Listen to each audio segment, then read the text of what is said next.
বাংলাদেশের নূতন স্বাধীনতার ঘোষণা দিয়েছিল, কিন্তু না, এটা মিথ্যা। আমাদের আশ্বাস দিয়েছে আমাদের জন্য স্বাধীনতা হয়নি।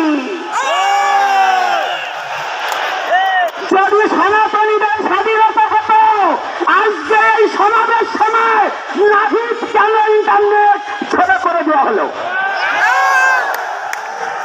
নাহিদের সাথে যখন ছাত্ররা ছিল তখন কি সনাতনী ছাত্র ছিল না? তাহলে বৈষম্যবাদ ওদের মনে এখনো আছে, ওরা সনাতনীদের কখনো হিংসা বলেনি। আজকে কেন রংপুর বিভাগীয় সমাবেশে জেলা স্কুলে দেওয়ার কথা, সেখানে ডিসি মহোদয় প্রথম পারমিশন দেওয়া হয়, ভুলে গিয়েছিল নাকি মোটা অঙ্কের টাকা খেয়ে আমাদেরকে এই সমাবেশ বাতিল করার? ডিসি মহোদয় ভুলে যাবেন না, আপনার ডিসিগিরি হয়তো আপনার সীমানা নির্ধারণ করা আছে, এত বছর আপনার ওই আসন থাকবে, কিন্তু সনাতনী জাতি পৃথিবী যতকাল থাকবে ততকাল থাকবে। আপনার সীমানা বাধা, কিন্তু সনাতনী জাতির কোন সীমানা বাধা নেই। সনাতনী জাতির কোন সীমানা বাধা নেই। আমি সনাতনী জাতিকে জানাতে চাই, আজকে যারা যত বাধা দেবে আমাদের লড়াই তত শক্ত হবে। আমরা থেমে থাকবো না, আমরা থেমে থাকবো না। আমি কয়েকটা ঘটনা দিচ্ছি। একেবারে গত 5ই নভেম্বর 2024 ঢাকা বিশ্ববিদ্যালয়ের টিএসসিতে এক মহা সংবাদ সম্মেলন, ইনকিলাব মঞ্চে মুখপাত্র শফিকুল উসমান বিন হাদি আমাদের জয় শ্রীরাম ধ্বনিকে অপরাধের সাথে তুলনা করেছে কিনা? সে বলেছে জয় শ্রীরাম নাকি জয় বাংলা জয় বঙ্গবন্ধু স্লোগানের সাথে।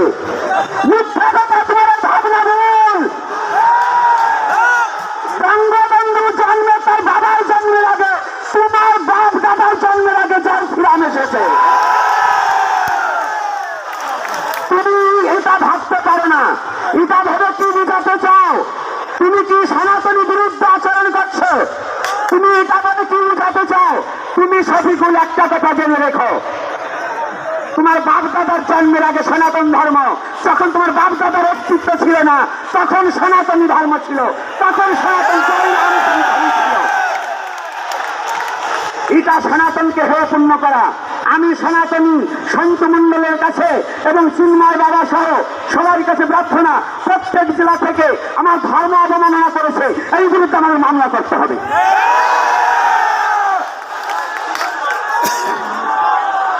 দ্বিতীয়ত আর একটা ঘটনা ঘটেছে।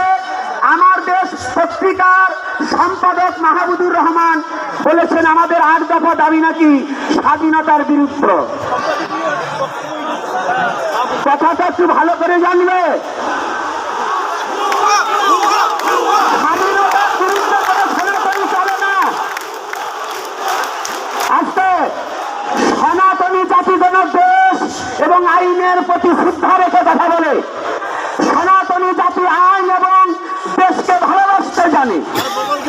যারা আজকে সনাতনী জাতিকে, যারা ইসকনকে এবং আমাদের এই সনাতনী জাতির 8 দফা দাবিকে যারা রাষ্ট্রদ্রোহী